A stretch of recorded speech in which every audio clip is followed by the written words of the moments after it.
Rodriguez de Tio once wrote, Cuba y Puerto Rico, de un pájaro, las dos alas. Cuba and Puerto Rico, two wings on the same bird. For 40 years, Betty and I have been partners, keeping our family, our small business, and each other flying through the good times and the bad times. And so I am especially glad that she could join me on this trip to meet all of you as well and share in this wonderful experience. Thank you. It does mean a great deal for me to be here among all of you. When my parents fled Cuba, carrying a 9-month-old child and very little else, they could never have guessed that their child would one day return to this region to address you all as Secretary of the Navy of the United States. I wish they were alive to see this day. I know that in some ways they are here. When I look out on all of you, I see my family. I see brothers and sisters. I see my parents. I'm not here to just talk about myself. I'm here to offer solidarity and partnership, and most importantly of all, to listen to all of you, to listen to your challenges, to listen to your stories. I want to hear from you about what is on your mind and your hearts. I want to learn about how you see the world through your own eyes. I'm here to engage with you on an urgent priority of all of us, the climate crisis. The consequences of our changing climate are an existential threat, as the minister so well said. The increasing severity of those consequences are already being actually felt here in the Caribbean and throughout the United States. You are on the front lines of the climate crisis, however.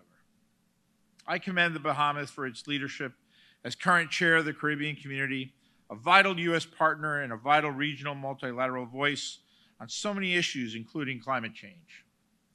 CARICOM has been a global leader highlighting the dangers we face and the urgent need for collective action to address climate change. Today, I want to speak to all of the people from all of the unique and diverse Caribbean nations.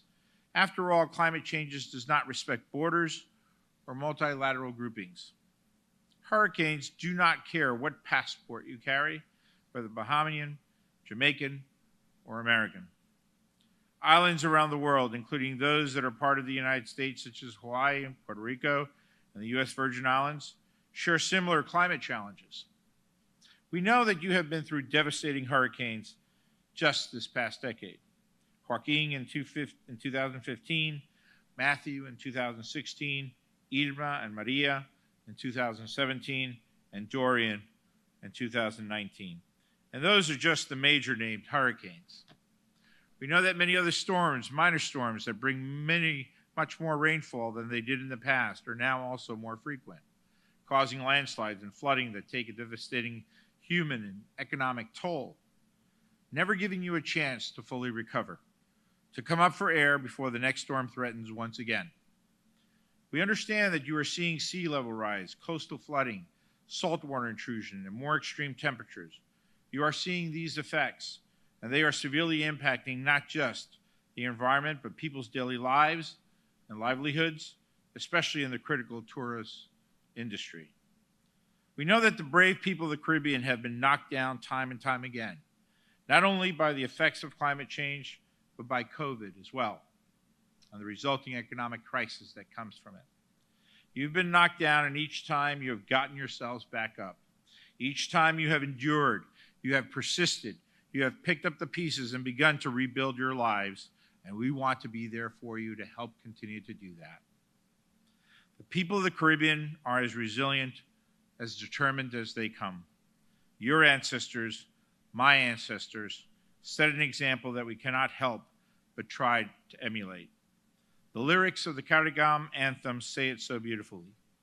From many distant lands, our forefathers came, some seeking adventure, some bound in chains. Through battles waged and fought, through victory and pain, by tests of their courage, our freedom was gained.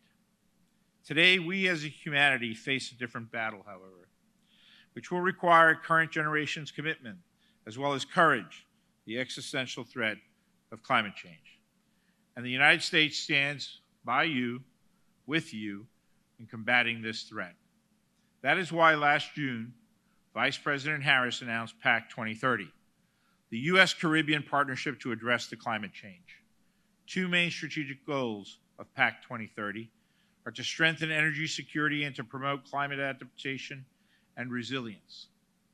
PAC 2030 is, among countless other initiatives, supporting the development of geothermal projects in Dominica and St. Kitts, promoting electric vehicle deployment and capacity building for power systems management in Barbados, Jamaica, and Suriname, improving microgrid and electricity sector frameworks in St. Lucia, and through USAID, helping Barbados set up the Blue Green Investment Corporation, the first green bank in the Caribbean.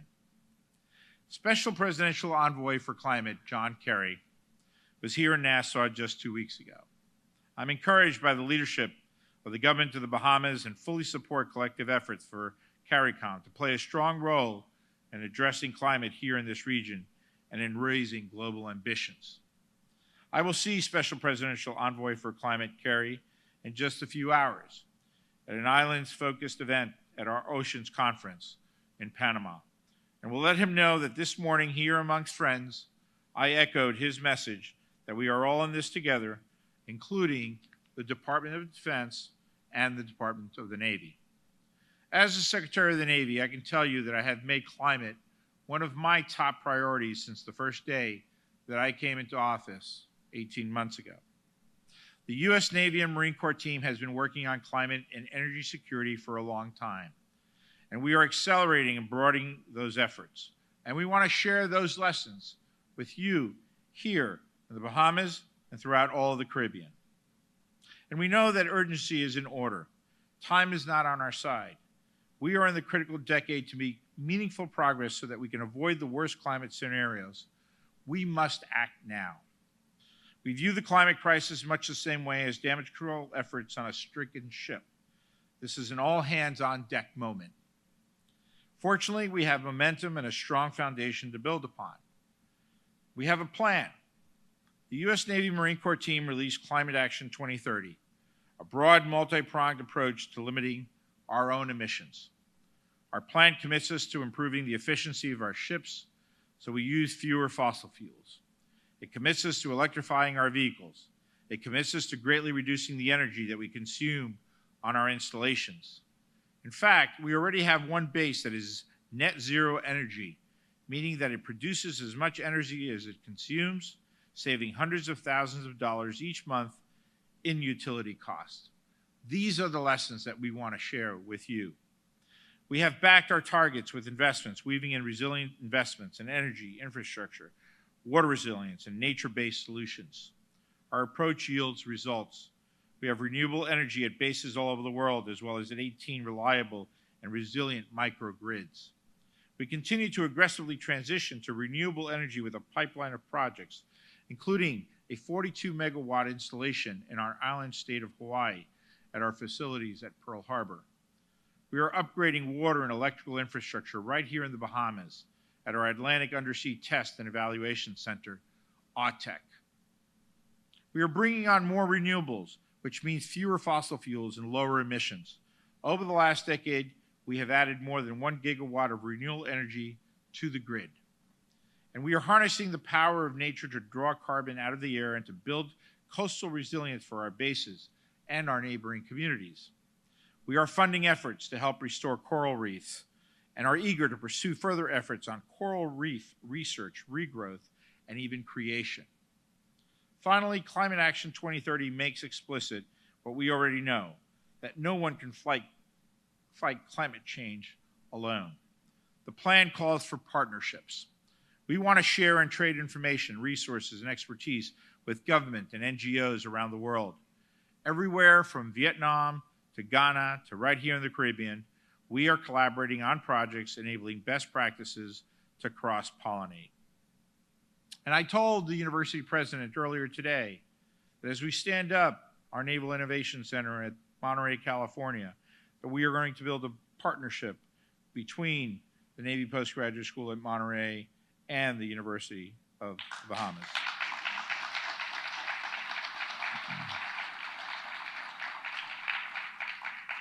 Climate Action 2030 will help ensure that great ideas like climate change itself have absolutely no borders. In fact, this strategy and the commitment it represents demonstrates very clearly that there is not a trade-off between addressing climate security, our core mission, of being the most capable and ready Navy Marine Corps team. The exact opposite is true. Embracing climate-focused technologies and adopting a climate-informed posture strengthens our capability to stand by our partners and our allies. It strengthens our maritime dominance. It strengthens our people. It strengthens our partnerships.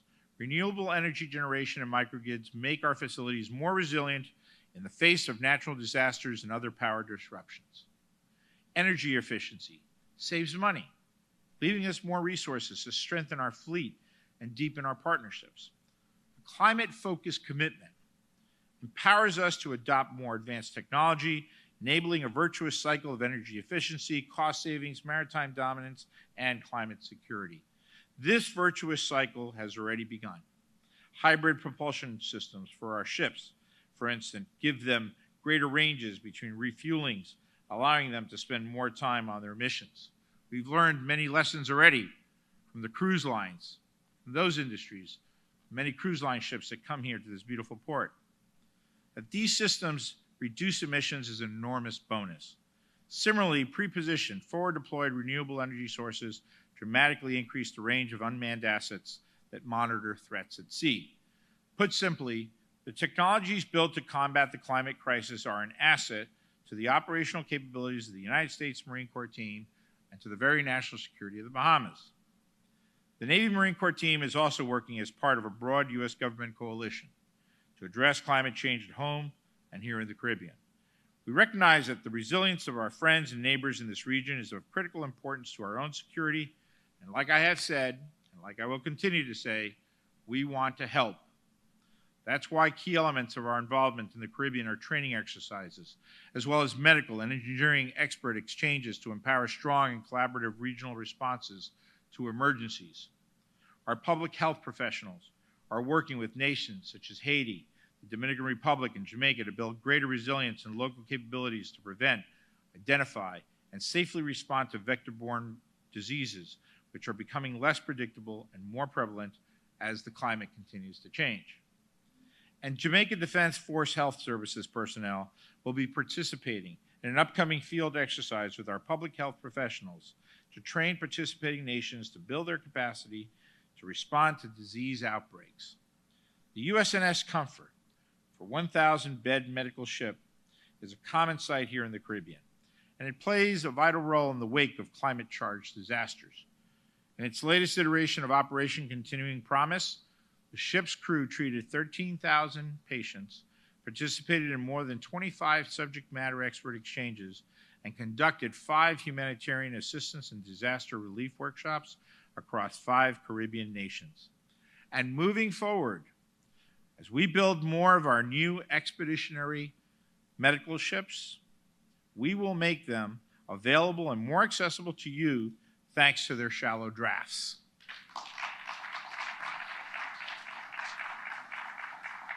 Our Naval Facilities Engineering Systems Command, or NAVFAC, has planned, designed, and carried out dozens of projects in the Caribbean, from humanitarian assistance to military construction projects in the region. In fact, since 2008, our engineers have executed nearly $100 million of construction projects in the region to include things like airfield improvements in an emergency operations center in the Bahamas, upgrading a pier in Barbados, an operations center, and other disaster relief infrastructure in Dominica, emergency response facilities in St. Vincent and the Grenadines, expanding the hangar and warehouse at the airfield on Exuma Island, which is an essential disaster response hub, disaster relief warehouses, an operations center and medical clinic in Jamaica, pier repair and a protective breakwater in St. Lucia, emergency warehouses, operations centers, and medical clinics, and much more in Haiti. And we are scoping a future project with the Royal Bahamas Defense Forces at Coral Harbor. This April, our Chief of Naval Research will host the 9th Specialized Inter-American Conference for Science, Technology, and Innovation in Orlando, Florida. It gives you a chance to go to Disney World, too. You have your Atlantis, we have Disney World, right?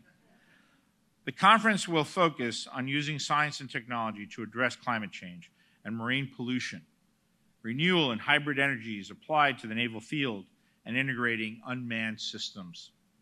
Representatives from Central American and Caribbean nations, to include El Salvador, Guatemala, Honduras, Panama, and the Dominican Republic, will discuss developing an inter-American common operational picture and using that shared understanding to combat climate change and marine pollution. Advanced technology is a critical component of our work. As small island nations with large exclusive economic zones, you best understand how critical it is to monitor and control your territorial waters. We're continuously improving our maritime domain awareness, capability, and capacity so that we can be of assistance in optimally managing your maritime resources, including the ability to track and respond to illicit activity in your own territorial waters. We should collectively explore how best to use autonomous technology in this endeavor moving forward. As the climate crisis impacts fish stocks and droughts contribute to greater fish water scarcity, it is essential that others do not unlawfully exploit your sovereign resources. We want everyone feeding the best information into a shared maritime understanding, and we want everyone using that information to protect your interests. Climate change is one of the, if not the, most complex issues that we have faced as individuals, as nations, as a species. And that is why my team and I are so fortunate to be here in Nassau, exchanging ideas with all of you. We need all the brains, the talent, the passion that we can possibly get to join it in addressing this. Caribbean nations have been innovating techniques for growing your economies and protecting your environments for decades. Blue economy opportunities throughout the Caribbean Sea, the development of smart agriculture in Anguilla, sustainable fisheries in St. Lucia, bonds based on marine conservation in Belize and Bermuda, and agri-tourism in the Bahamas and St. Vincent and the Grenadines. These are just few of the tremendous initiatives to combat the effects of climate change and build resilience. We need even more. All the universities in the Caribbean have enormous talent and intellectual resources that we can learn from as we pursue these efforts together. Indeed, we seek to expand our work with a diverse set of experts residing across the region. Together, we need to raise up and heed the voices of Caribbean scholars and researchers on the front lines of climate change.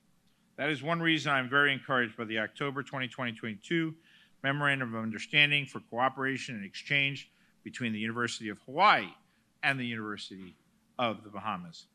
This MOU facilitates research and training for the development of professionals and highly skilled technicians in the area of disaster risk reduction. In the words of Prime Minister Davis, this partnership advances, I quote, joint scientific research between the two institutions to promote sustainable solutions to help our island states better adapt to the impending crises that we both face, unquote. We are also excited about another new partnership that we just entered with the Stanford University's brand new School of Sustainability. Stanford is joining with the Navy Postgraduate School to address the increasing challenges of global climate change with a particular focus on oceans issues, as well as the whole range of climate solutions and technologies, which is also why we want to bring the University of the Bahamas into this partnership with the Navy Postgraduate School. As one who cares deeply about our institutions of higher education, let me just pause and reiterate how grateful I am to be here to share these opportunities with all of you today. To the university students in the audience today, I have great faith in your ability to find creative solutions to our climate challenges. There simply is no more worthy enterprise. These are all worthwhile initiatives, and I look forward to doing everything in my power as Secretary of the Navy to further enhance our partnership and our cooperation. Yet at the end of the day, I do not think about combating climate change only through the scope of my role as Secretary of the Navy, nor as an American citizen. I think of them as a new grandfather. I know that my parents sacrificed much so I could have the life that I led. When I hold my granddaughter, I understand the enormous responsibility that I have.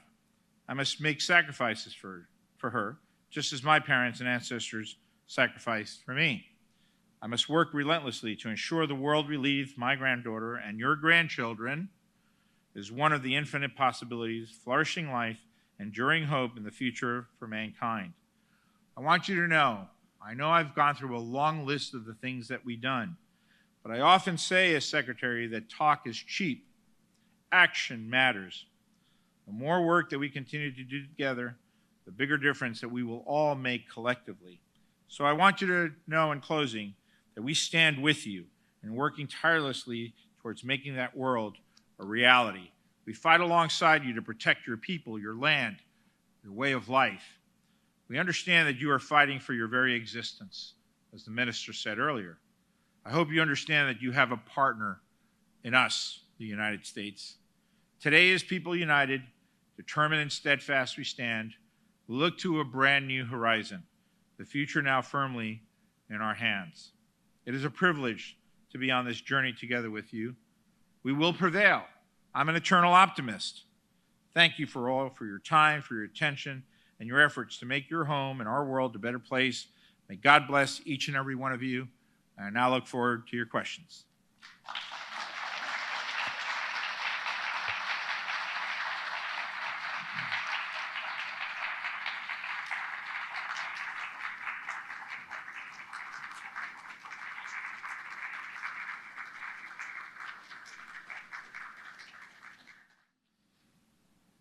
Thank you, Secretary Del Toro, for your insightful speech highlighting climate change from a regional perspective and building resilience and security in island countries threatened by climate change. It is now time that we hear from you. We will be taking questions from our invited guests, local media, and international media joining us via live stream. I would like to now invite Chargé d'Affaires Usha Pitts, Secretary Del Toro, and the Deputy Assistant Secretary of Defense, Daniel Erickson, for the question and answer segment of the program. Please direct your questions related to today's topic as given by Secretary Del Toro's speech, please. Thank you. Thank you.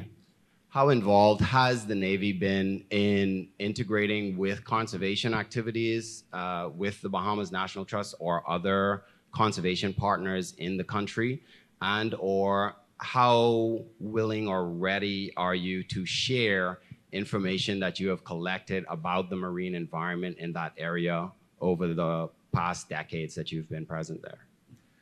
It's a wonderful question. First and foremost, let me thank the Bahamian people and the Bahamian government for the hospitality that they have shown us for decades and being able to operate off Andros Island. I believe that it is probably one of the better relationships that we've had when you take a look at similar relationships around the globe. And I think it's because of our mutual respect for each other, mutual admiration, that we've been able to achieve that degree of success. And I would argue that moving forward, there's probably much more that we could probably do and continue to do to protect the environment, to ensure that we are able to meet our operational mission and that mission, but to also work with the Bahamas to ensure that we protect all the surrounding lands around Andros Islands and the protected waters around it as well too.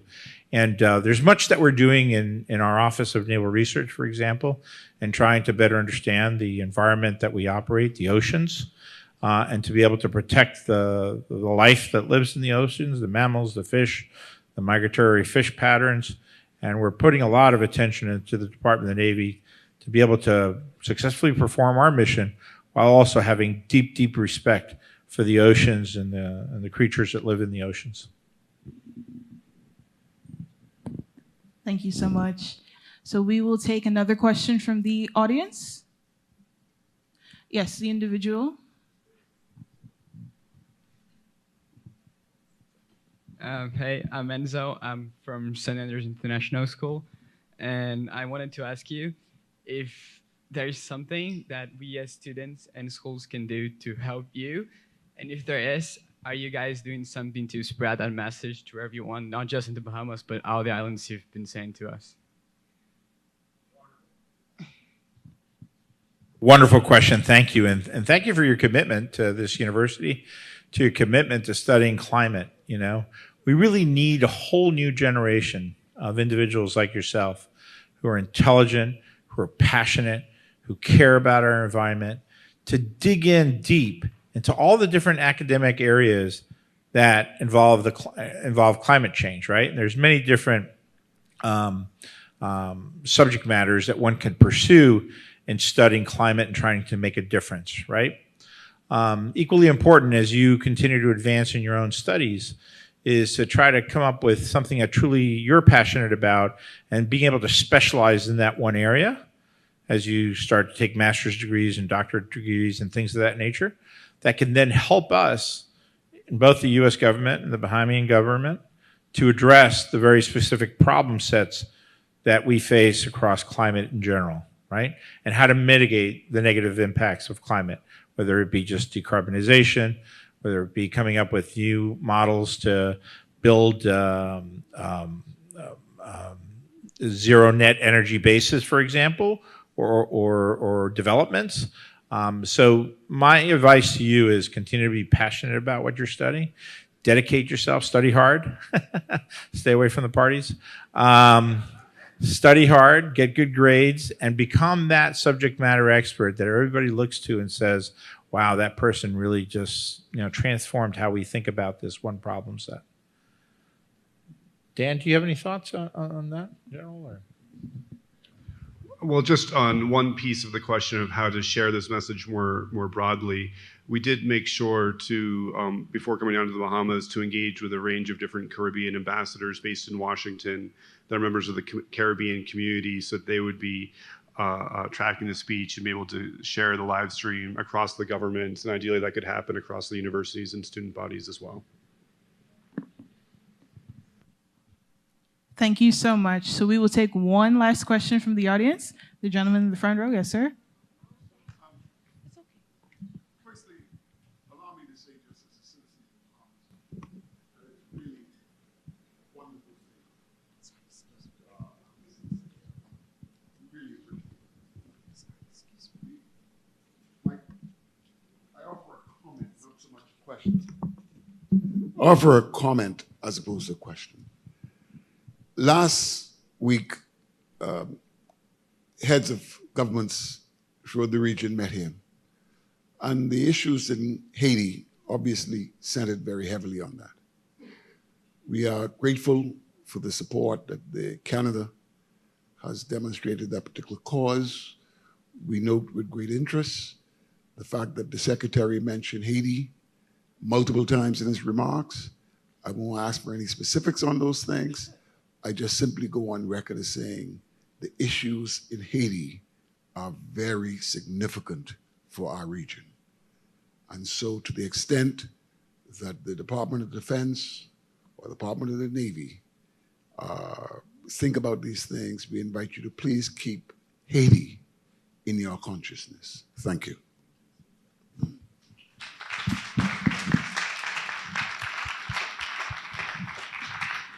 Thank you so much. I'm gonna just well, first, sir, thank you for your comment. Although you didn't pose it as a question, I'll still answer or respond to the comment. Just to let you know that from the position of the Biden administration, getting Haiti back on track to a place of better security, revived political process, and relieving the humanitarian suffering is a very big priority.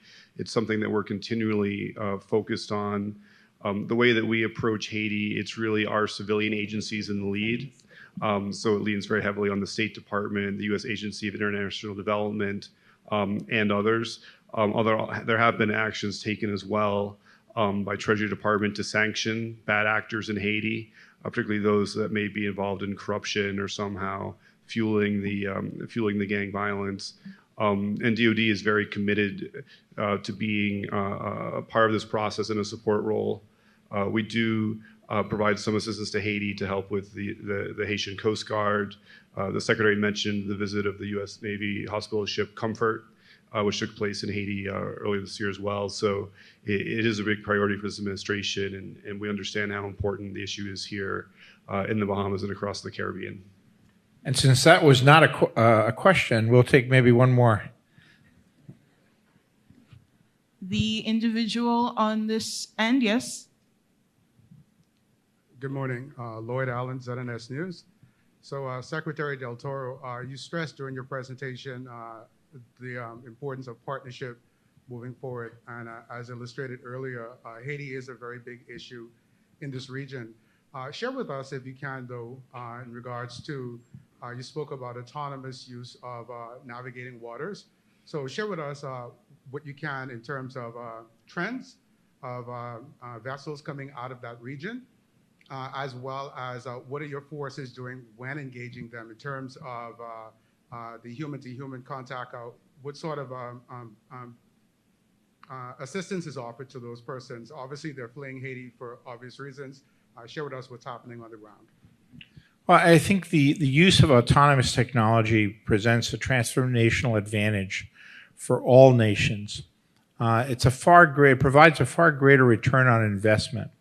And of course, we understand that island nations have less resources, for example, than the United States. But even in the case of the United States, what we've discovered in our Task Force 59 operations in the Middle East, for example, is that we have a fleet of, hopefully up to 100 drones by the end of this year that are operating continuously in the Middle East. And they're observing patterns of illicit behavior and tracking those patterns very carefully. And what it does is that it gives the advantage to the United States, and it gives the advantage to our partners and our allies that are cooperating with us on that particular exercise, which there are over 25 nations from all over the Middle East, to provide far better intelligence and ISR capability that then allows us to queue the limited manned resources that we have to more effectively be able to counter that illicit behavior. And so I think that there's advantages that can be applied here too in the Caribbean and throughout Central and South America to counter illicit behavior, whether it be drug smuggling, whether it be illegal fishing throughout the entire region, and share that information collectively amongst our allies and partners together so that we can better work together to counter those threats to our nation's sovereignty. And this is very important to the economy of island nations, the economy of all nations. I often say that economic security and national security are intertwined. So as we look to the problem set of Haiti, and Haiti is, regretfully has had a long history of suffering and challenges, human suffering and challenges, we have to try to look at, addressing the economic challenges that Haiti faces. Because without that, we'll always have a human crisis, and we'll always have national security threats, whether they be in the form of migrations or other things. But Chargé, would you like to say a few words? Are you good? And I want to thank the Chargé, too, for her leadership here. Sorry. She really has been doing amazing work, and I'm not just saying that, but really building the relationships that are necessary and listening to the problems of the Bahamian government and the Bahamian people, and then working with Department of Defense, Department of the Navy, and other agencies throughout our federal government to be that spokesperson on your behalf. So thank you, Chargé, for your leadership as well. Thank you. So we will take one more question from the audience before moving to the remainder of the press questions. You can go ahead. Okay, so good day, everyone. My name is Kaya Ramsey. I'm the head girl of St. John's College. Today I'm here representing the Eco Club of St. John's College. So our question was, as it relates to students, what initiatives and what practices can we develop in our schools to motivate other students to save our ecosystem? Can you just repeat the last part of your question? What can we do to motivate other students? What initiatives can we develop to motivate other students to save our ecosystem and protect it from climate change? So there's no doubt in my mind that there's a tremendous amount of passion and that people understand the seriousness of the threat. I think what we have to do to work collectively is to actually create more partnerships to bring more resources so that we could actually empower the university, to empower the professors with activities and projects that you can participate on. And of course, there are resources available internationally that you can pursue as well too. But building these relationships between the University of Hawaii, the Navy Postgraduate School, so that we could actually bring resources to bear in terms of the scientific exchanges that we have is incredibly important. And I think that will at least get us moving in the right direction. Thank you so very much. So we'll begin taking the questions from the press media that are currently present.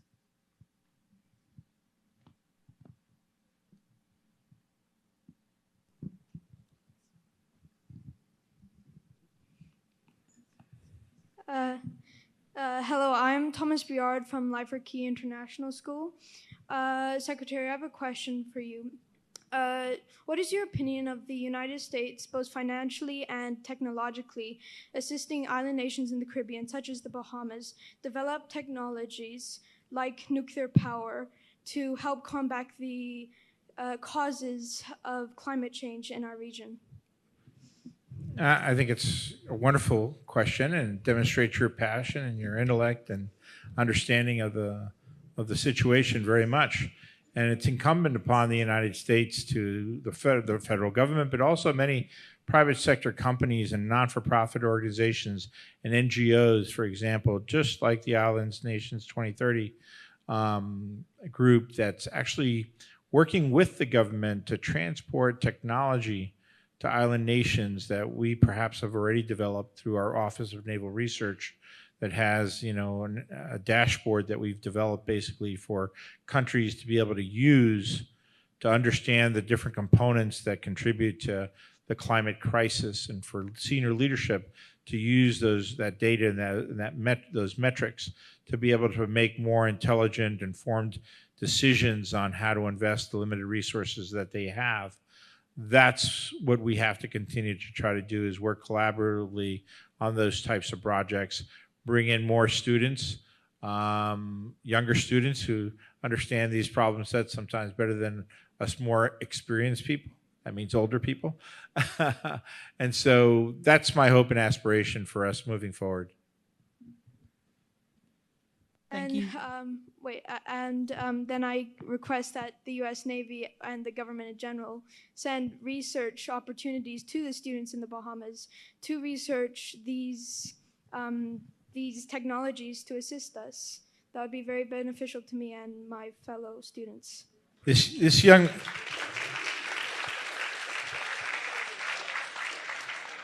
I don't think Prime Minister Davis has to worry about him now, but I think he's going to be a future prime minister. What do you think? I absolutely agree with you. And I don't come to these things with just talk.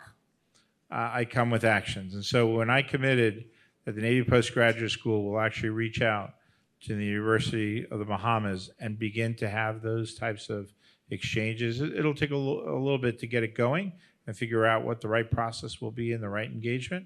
But we're going to do that, okay? Thank you. Thank you so much. You can go ahead.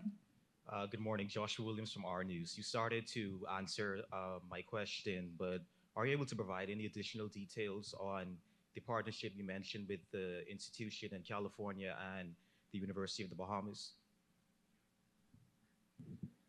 Not yet. We actually stood up the Naval Innovation Center there at Navy Postgraduate School in Monterey. We just kicked off this intercollaborative relationship with Stanford University, which, by the way, has a lot of resources. So I think that actually introducing the University of Bahamas into this relationship and starting to have discussions on how we could best foster this relationship moving forward in terms of R&D and scientific research will lead to good things, but I don't have those answers here today. Hi, good afternoon. My name is Michael Coakley, and I'm from St. Anne's School. This is my question. How does the partnership with the Bahamas help to combat with these problems of the climate change within the Bahamas? So, forgive me because the lights are very bright and I'm not sure where you are asking your question. Okay. Oh, you're up there on the left. Okay. So I went through a very long list, actually, in my speech about initiatives that we have already engaged in and are currently engaging in. And those are the commitments that we have made financially and substantively to commit to working with the Bahamas on this complicated issue of climate change. Yes, sir. Thank you.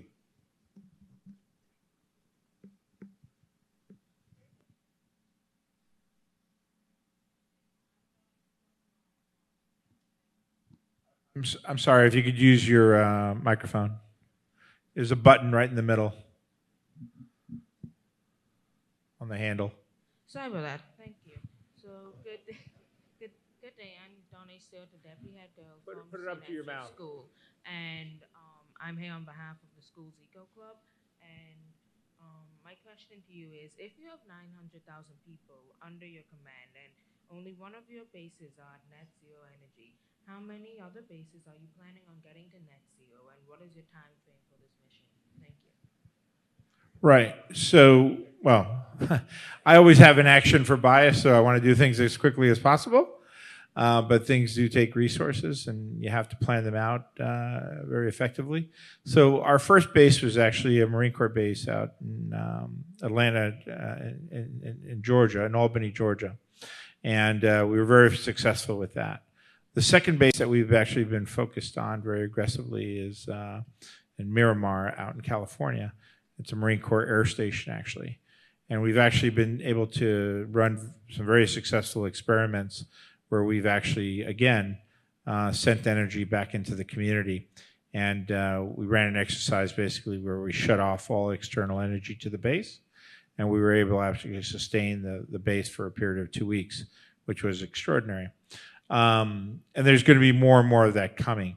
But we face significant climate challenges in South Carolina, for example, at Parris Island. Just like the Bahamas, it's a very low-lying facility. And we've had to build up our roads. We've had to try to invest in other technologies that help us combat climate change. At the Naval Academy, for example, our seawalls. We have currently a $30 million project that's trying to raise the seawall significantly so that we can prevent the waters in the Chesapeake Bay from moving into the Naval Academy itself. So this is having a real serious, costly impact around the entire globe, and of course, no more threatening than here in island nations around the globe. And it's why, I'm passionate about it. I'm committed to it. It's about our national security. It's about our economic security. And we have to work on these problem sets together if we're going to overcome them. Thank you so much. So I know we have 2 final questions in the audience. So what we're going to do, each of you can ask your questions at the same time, and our panelists will answer the questions in rotation. I was going first. Okay. Good morning, everybody. My name is Dr. Brandon Justin Bethel. I am the program coordinator for Small Island Sustainability. I have the pleasure of being an oceanographer. And so I think my science, of course, has everything to do with your naval operations. You made mention that there would be an opportunity, let's say for officers from the Defense Force to go to the United States for a training session. But what I would like to know is, and I'm going to say this, but I don't need the FBI at my door. I 2 or 3 weeks ago taught my students now our role as oceanographers within, let's say, naval operations and specifically anti-submarine warfare. So I would like to know, are there, say, educational opportunities for the scientists among us as well? And the second question? So my second question is a follow-up question from earlier. As you would be aware, about 2 weeks ago, we hosted the CARICOM 44th Heads of Government. Some good feedback from that event. Recently, our Prime Minister also indicated that positive conversations have begun in Haiti. You spoke previously about troops on the ground on Haiti. Share with us about your long-term goal towards stabilizing government there. Their Prime Minister, additionally, that was Ariel Henry, he indicated that a big part of recovery for Haiti is restoring the government. I think they have about 10 persons a part of their cabinet. 30 is needed for a productive cabinet. So what is your long-term goal on the ground? So I'm not sure that we could answer these two. They're quite disconnected from each other. I'll take the question on oceanography, and I'll give the more difficult question to my good friend Dan. But yes, next question. Yes, there will be scientific exchange. Navy Postgraduate School obviously is interested in solving requirements of the Department of the Navy, both the Marine Corps and the Navy. And certainly the exchange that will take place between the University of Bahamas and the Navy Postgraduate School will have a focus on naval subject matter, oceanography being, principal topic of interest to us, both in the undersea domain and for many other reasons as well too. Over to you, Dan. I mean, oceanography is pretty complicated too. Just briefly on Haiti. Clearly it's a very challenging security situation. The interim prime minister has put out a call for help. The UN Secretary General put out a letter last fall outlining what international support might look like. I'm aware there's ongoing deliberations in the UN about what actions could be taken with respect to Haiti. I think from the perspective of the Biden administration, we really see the core element of this effort being support for the Haitian National Police. And that would be something primarily provided by our civilian agencies without necessarily a DoD role. But we'll see as we get more fully briefed on the recent trip by the Caribbean delegation that was there recently. And as the conversations continue to unfold, we'll see what more could be done to support Haiti over the longer term. I think people, all interested parties that want to assist Haiti want to be sure that any type of assistance is sustainable and doesn't just kind of repeat cycles from the past. Thank you so much. So we are near the end of our program, but before we conclude, I'd like to give an opportunity to each of the panelists to give a final remark with reference to the event.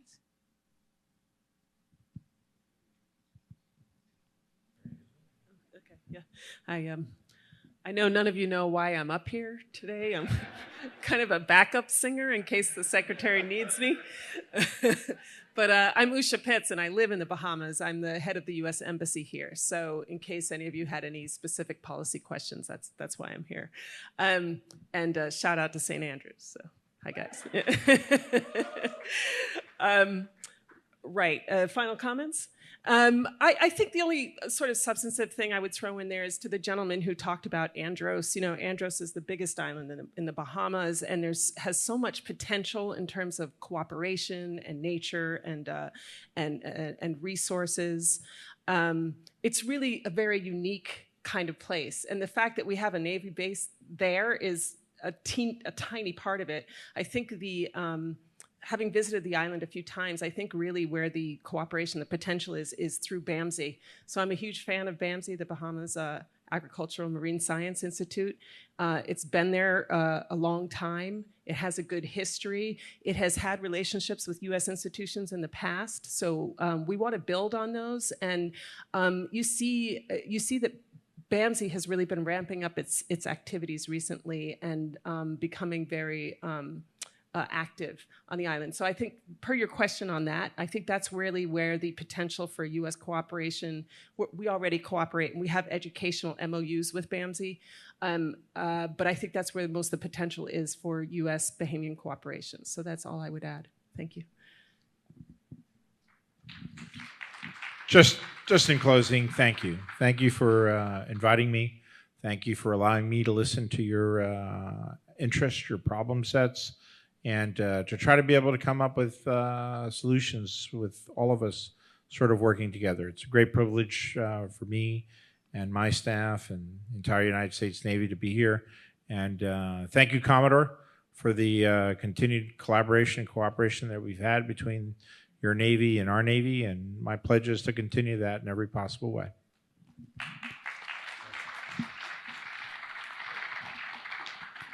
Well, I would like to certainly echo the Secretary's remarks with regard to thank you to everyone here, and thank you, Shante, for the moderation as well. And I think the final message from me on behalf of the Office of Secretary of Defense is that this speech and the engagement today by the Secretary is not a one-off. This is part of an ongoing line of effort with respect to the Defense Department in how to engage the Caribbean more thoroughly on a range of issues of importance, climate being one, but not the only one. And so in that capacity, I hope to be back to Bahamas soon, or if not, coming soon to an island near you. Thank you.